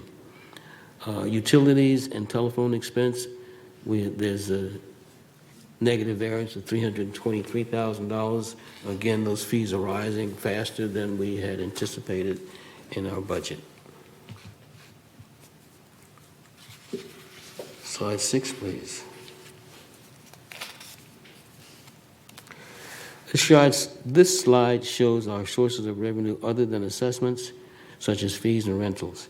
To date, we've received $9,017,000 of non-assessment operating fee revenue. By category, we can see that the largest revenue is broadband services. Even though it's behind in our budget, it still is the largest segment of revenue. And that's followed by golf. There's been more golfing during the COVID, and that has continued. And so that revenue is higher than we had expected and still generating 22% of our total revenue. Next chart, please. This chart shows, as usual, that our largest operating expense is compensation, 60%. This is followed by cable programming expense, and of the $35.2 million, excluding depreciation, these two categories account for 71% of our operating expense. Utilities and fuel, insurance, and professional and legal fees make up the remaining 29. If you consider that cable programming is offset by broadband revenue partially, then a compensation expense accounts for 67% of the net expense. Next chart, please. This chart just snapshots our reserve and reserve balance, showing that our ending balance today is $34.9 million, with an adjusted balance based on work in process of $31.5 million. If you look at our contingency fund, which, by the way, includes our surplus for 2021, excuse me, is $3,813,000. Of that, $900,000 again is that reserve, is that surplus, which will be returned to the residents in 2023 and 2024. Next chart, please.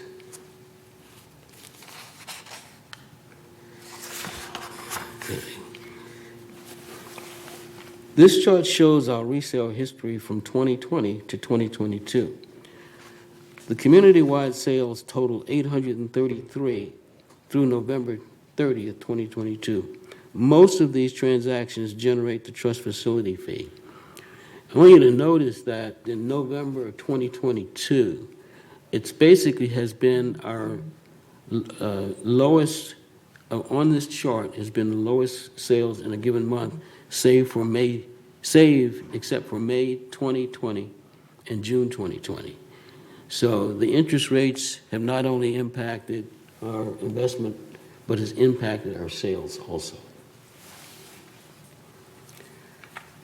Next chart, please. In chart 10, we show a listing of where our reserve money is committed.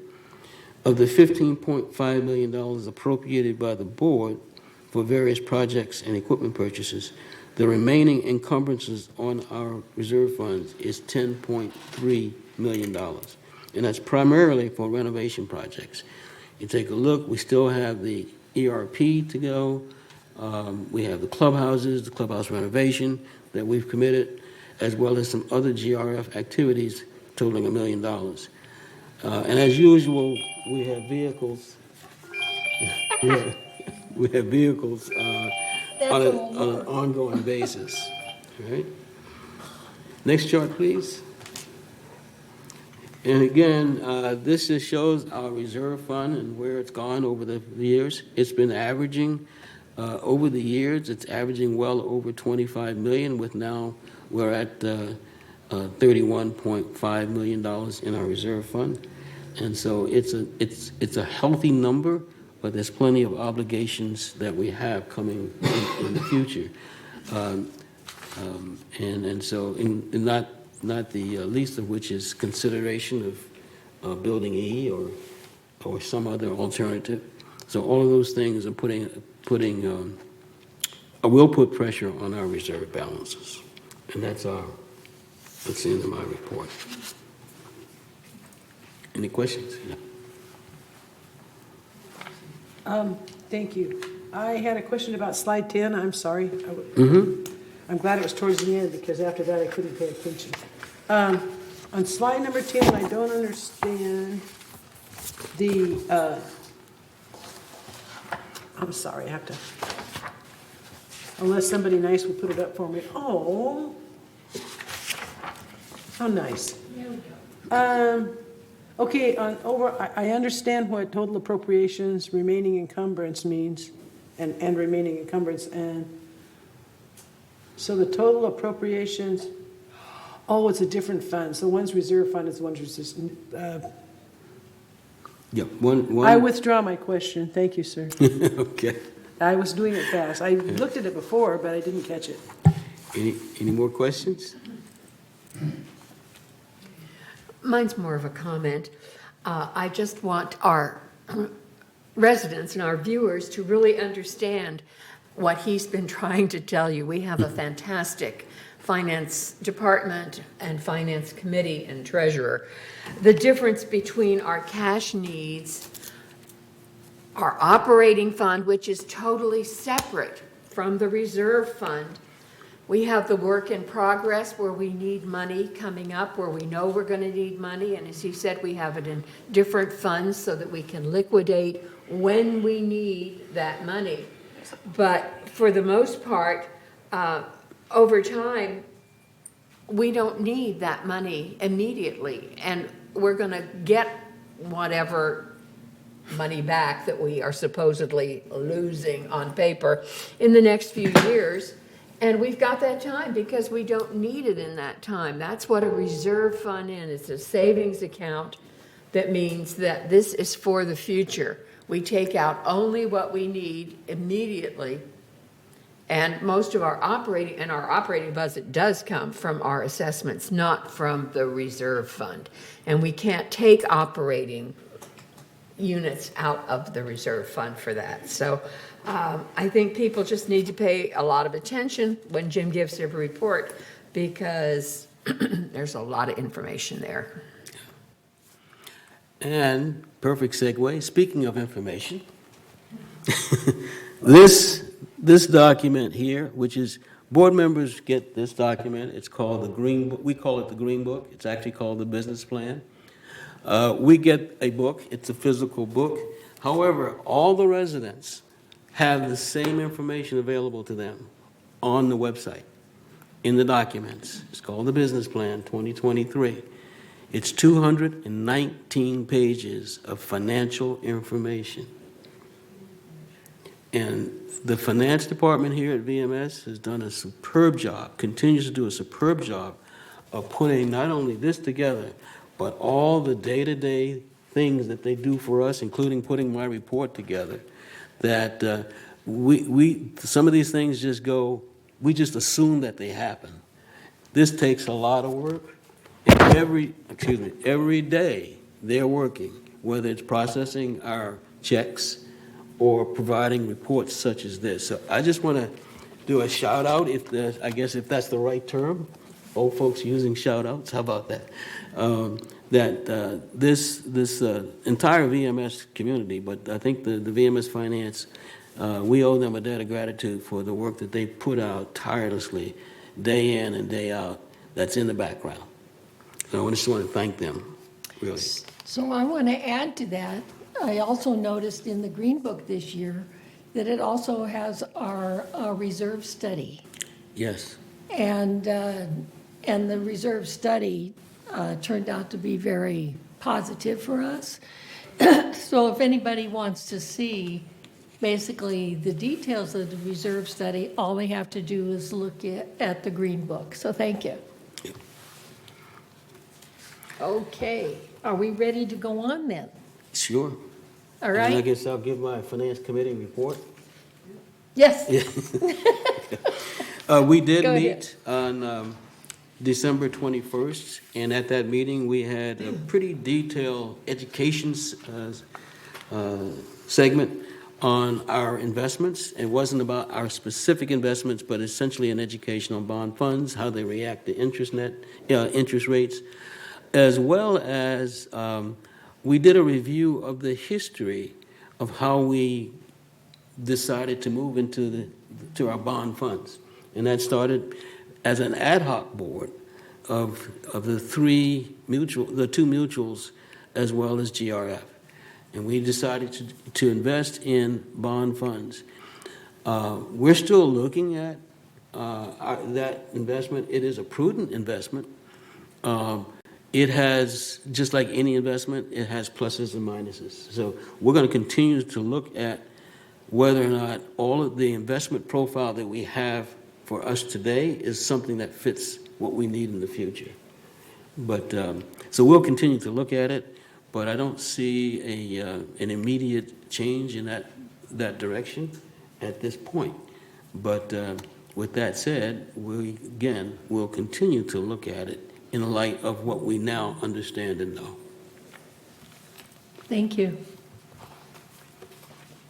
So the next item is the Strategic Planning Committee. Director Dodson. Yes, we did not have our meeting. We postponed it, and I have not rescheduled it, but I hope to do it in the next 60 days. And I do want to say, going back to one of the comments we had earlier, if residents are interested in being on committees as advisors, and whether it's my committee or any of our committees, the committee chair is always open to hearing from you. So resident involvement is important.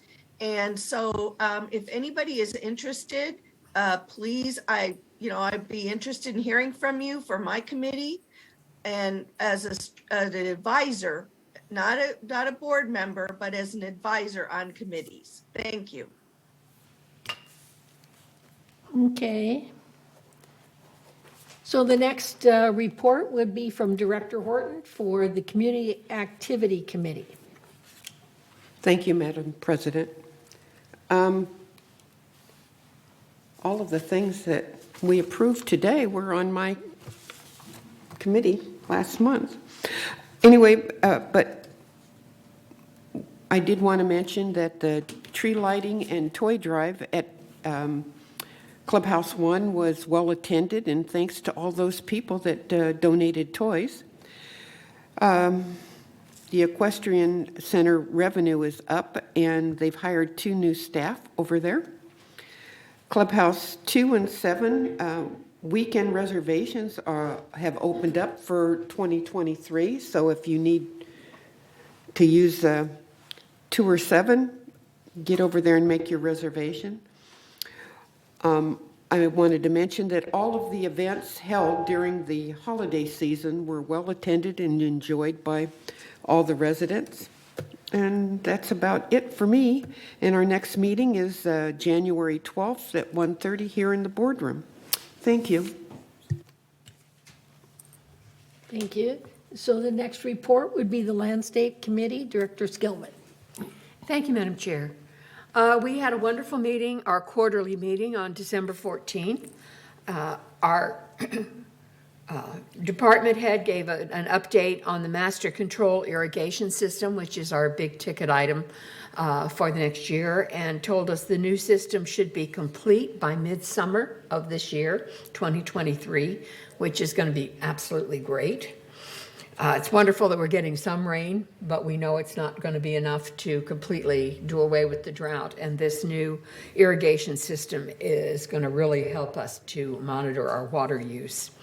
He also gave an update on Aliso Creek in detail with slides showing what we have done this fall. And it looks really good. There's always more to do, but we're very pleased with what's happening with the creek right now.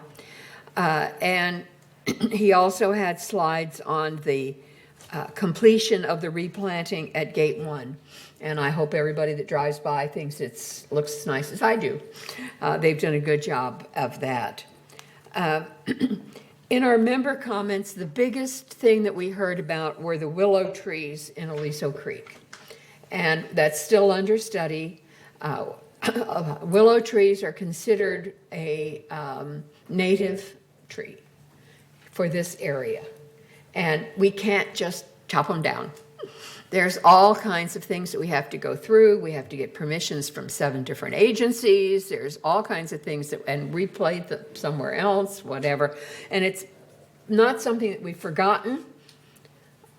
And it's something that's continually being looked at, and what can we do and how can we do it. But that seemed to be the biggest concern that we got from the residents. We are looking at, we had a presentation by Kay Havens, who is now the president of El Toro Water District. She was a VP, and she shared all of the different sustainable things that we could do in the community. It was a wonderful report, which is available on YouTube for residents to see, that showed how we got into this drought, how the drought affects us, where we get our water from, how we can react to it, and what we can do individually and certainly as an association to mediate that. So in all of the comments and the things that reaction that we got from that, we decided that we are going to form a tour of local sustainable gardens, and there are a number in this area. And we have people signing up, and we're encouraging all residents who are interested in that type of thing to contact me or to contact VMS, and we'll put their name on the list. And we hope to do that before our next meeting in February 8th. And if not, soon after. Weather depends a lot of it. And we will have our next quarterly meeting February 8th, 1:30, and everybody's invited. Thank you. So the next report is from Director Karimi. Thank you, Madam President. I think December was a little bit busy for the M&C committee. We had one on December 1st, which was reported before, and then we had one on December 12th, which was reported earlier in this meeting. And then we had our regular December 14 meeting. I want to thank all of the committee members for really participating on all of these special meetings and regular meetings and giving the very valuable input. I appreciate that. For a regular meeting, we review the project logs and end of the year project, status completed, ongoing, and there were a lot of discussion about that. Also, there were several comments and requests by the member of committee to strengthen our maintenance log or maintenance, procedures in general. All for, regular routine maintenance, scheduled maintenance, preventive maintenance, and daily/weekly or monthly check by the supervisor at the clubs, because those going to be pretty important to maintain our facility. Know that M&C have some, maintenance log and all of that, but I think we need to improve that greatly. And in order to stay on top of that, I really need the help of our CEO to make sure that the M&C department really pays serious attention to that. One of the reasons I'm saying that, because there was the New Year party, Clubhouse 5. There is a walkway from the double door to the main door that goes there is covered. And it was seeming like, like outside. You have to have an umbrella to go through. And that's not the first time that there was a leak. But if we have a routine and regular maintenances, really those need to be taken care of. What happens, we had the rain, and now if the rain is stopped for the next 6 months, nobody pay attention to it anymore till the next rain. But, having those regular schedule and preventive maintenance and daily check or weekly check or monthly check by our supervisor at clubhouses or other facilities, that really, really helps to maintain our facility. That's our investment. And if we work at it, we can maintain it properly for members and not to spend a lot of time when the crisis come. So I really hope that we can get that as robust as possible, because that's going to be key to maintaining our facility.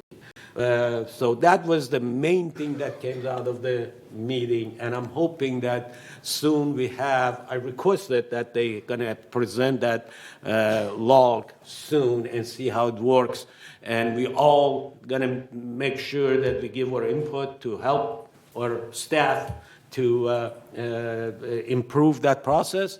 And I thank, Shuan for helping us to get there with this issue, because that's very critical. That was the main topics, and our next meeting is February 8th, which is going to be in the boardroom and wheelchair boat. Thank you. Thank you. So Egon is not here, basically to talk about the, he's the clubhouse renovation ad hoc committee. The only thing that I know. There was no meeting.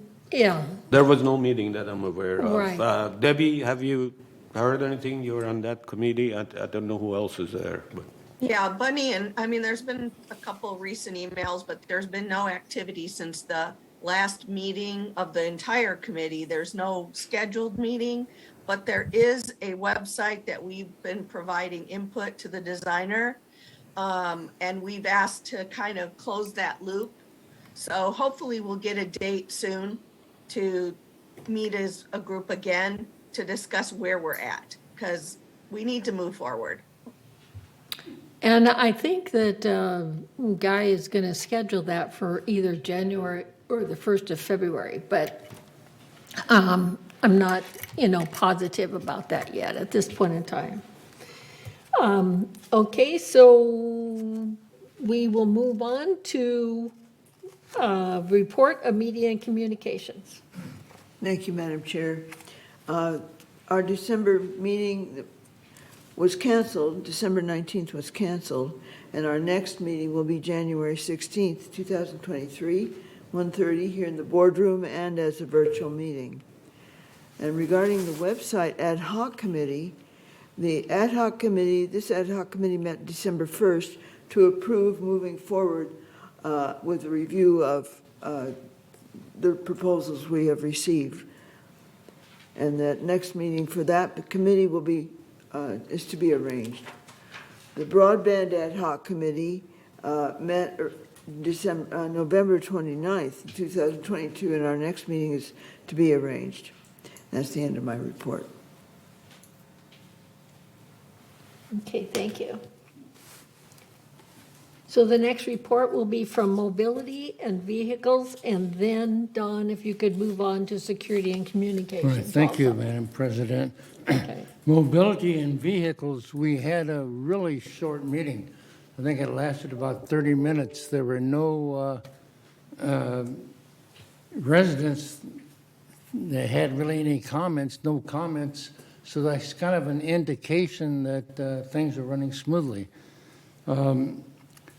Staff Director Robert Carroll gave us a very thorough report on our transportation system in fixed route, or our regular bus program is called the Easy Rider program. We have 18 buses that make a complete loop or route every 30 minutes. And we had 7,162 trips provided in the month of, I guess it'd be a month of November, and which is 74% of our pre-COVID days. It's slowly going up, but it is still, the only big change we made on that is the going from the 1 hour program that we had a few years ago to the 30 minutes. So I guess that stopped all of the concerns from, major concerns from the residents. On our Boost program, or on-demand program. That's a rideshare in partnership with Lyft, and residents can make appointments, and that is used before our regular fixed route program is in operation. The November, we had 465 riders that month, which is about the same as the month before. So it's kind of leveled off. The Journey program is an appointment program that provides medical appointments for medical transportation for people who don't have other transportation to get to a doctor or wherever. You can call in and make that appointment. There were 707 appointments made in the last report. The designation program, as you know, has been suspended since COVID. There are people who have been asking, when's it going to return? We were talking about it, but right now it's still off because COVID is going up a little bit. So there's no news on that at all. In the vehicle area, the update on that, we purchased 33 new vehicles this past year. 27 of them have arrived, and we're still short 6 because they can't get certain parts for them. As soon as they get the parts, we'll get the vehicle. Our next meeting is scheduled for February 1st at 1:30. And in the area of security, we had no meeting last month. Our next meeting is February 27th at 1:30. That's the end of my report. Thank you. Thank you. So the next would be the report of the village traffic hearings. And that is Elsie. Thank you, Madam Chair, Madam President. The Laguna Woods Village traffic hearings for December were canceled. So the last meeting was in November, and the next meeting will be January 18th. Thank you. Okay, so the Compliance Ad Hoc Committee, we didn't meet in December, but we will meet in January. And the scheduled date, I think at this point in time, is 27th. I just, had a conversation with them. And at that meeting, we will be updating a lot of the policies and the resolutions, basically, that we work with in regards to compliance. And I just want to let everybody know that that department has had 2 people that have been on leave. And so they've still been able to keep up the flow of what they needed, and they're still able to now schedule a meeting at the end of January. And I was told that they will have all the information ready for us for that committee. So thank you. And the next is disaster preparedness, and that's Director Skillman. Thank you, Benny. We only meet bi-monthly, every other month. So our last meeting was on November 29th. However, we do have a radio drill every month, and our radio drill has been 100% participation, which is great. And our new, I can't remember what his title is, but anyway, Edward Green, who coordinates now the disaster program under Chief Nunes, was introduced, and basically he's working on updating our disaster preparedness program and developing cultural preparedness with surrounding cities, and really look forward to working with him full-time. Our next meeting is January, January 31st at 9:30 here in the boardroom. Thank you. Okay, thank you. So the next report is Information Technology Advisory Committee. Director Hopkins. Thank you, Madam President. We did have an update in December, mid-December. Essentially, as you reported at the beginning, that we're expecting an implementation of the first area, which is finance and the attending areas in finance, somewhere between August and October. So it's going actually very well. Finance attended, the VMS finance team has attended over 100 meetings this year in order to lay out the foundation and what they need. So we're looking forward. It's a long, extended process, as we know. We knew this going into it, but it's really going to better the community in ways that we just probably can't even articulate today. So, but our next meeting will be we meet once a month now, or as needed, and our next meeting will be the last Friday in January. Okay, thank you. The Purchasing Ad Hoc Committee, I actually think that we're far enough along in our ERP process. They've already gone through a process and tested out the purchasing process.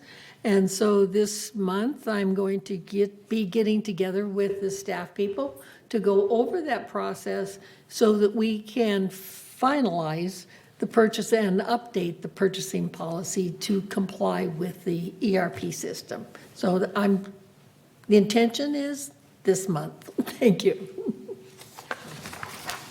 Okay, so future agenda items, we have the GRF credit and transaction fee, which is on 28-day review.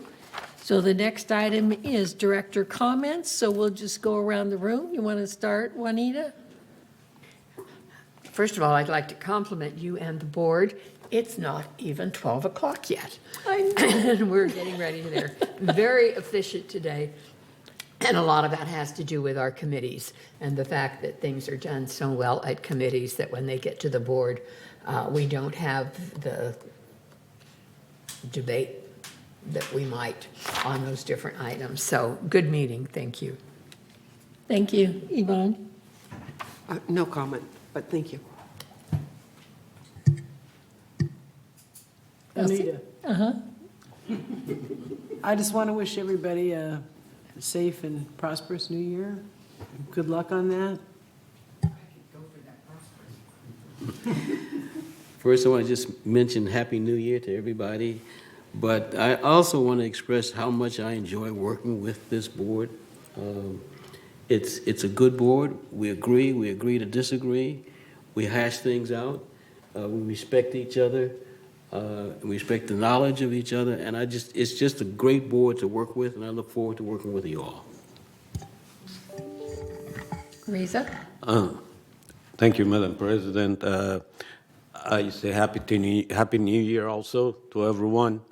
I just want to mention that we put the 2022 behind us. 2023 is going to be a very challenging year for everybody. Uncertainty in the economy, everything that's happening. We have to be more cognizant of the things that are happening on the wider areas of economy and social events. For that, I have 120% confidence that this board can make a very wise and excellent decision in navigating the community through these hard times for the 2023. It's not going to be an easy year, but I hope that we can go through it and make a right decision and help our members. Thank you. So I have to thank all the board members because I too think this is a great board, very professional. Everybody works together. And I just, as the board president, just want to thank everybody for their contribution. So, Joan? Thank you, Madam President. I too want to wish everyone a Happy New Year. It feels like we're off to a good start. And as Reza points out, it's going to be a challenging year. And I think we as a board are very much up to it. And I'm proud to be working with you all. Thank you. Happy New Year. As a part of 2023, I would like to see that we take a decision on Building E.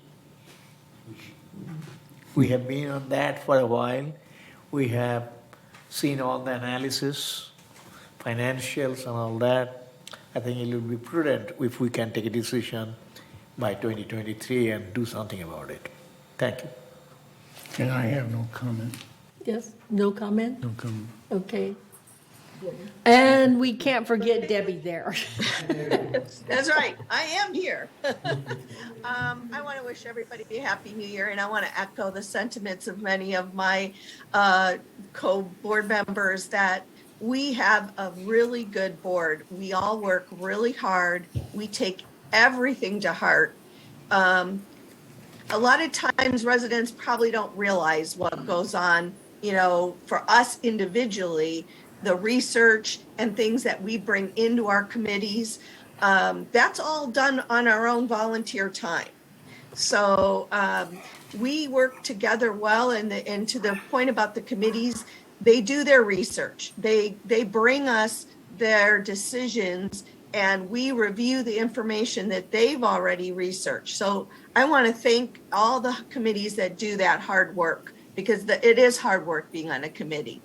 And I want to add to what Joan said about broadband. She said our last meeting was November 29th, but what she didn't say was there were 4 meetings in November. So, to that point, because that's a very important part of our community. So thank you, everyone. Let's keep this up for 2023. We are up to the challenge, and it will be a challenge, but it's a challenge every year. The challenges are just perhaps different. So thank you, and I'll see you all in closed meeting on Zoom. Okay, thank you. Bye. Okay, Jim? Well, my last comment is the board functions very well, and that's a direct tribute to the leadership. And so I want to thank you, Bunny, for your leadership. Thank you. I take the compliment. I don't take compliments easy. Huh? Oh. Thank you. Okay, so we shall now recess and go into close. And what were you going to say? Oh, Siobhan, okay. Yes, I wanted to address Director Karimi's question about maintenance at recreation facilities. Allison reminds me that maintenance and construction, general services, and all her supervisors are going to start a monthly review program this month. So it's already on schedule. Oh, Thank you so much. That's music to our Thank ears. you. Yes. All right, so with that, we will recess and go to our close. All right, thank you. What time? Bunny, what time? Just a half hour. What time is it up there now? 12 It's o'clock. 12, so let's say 12:30. Okay. All right, bye.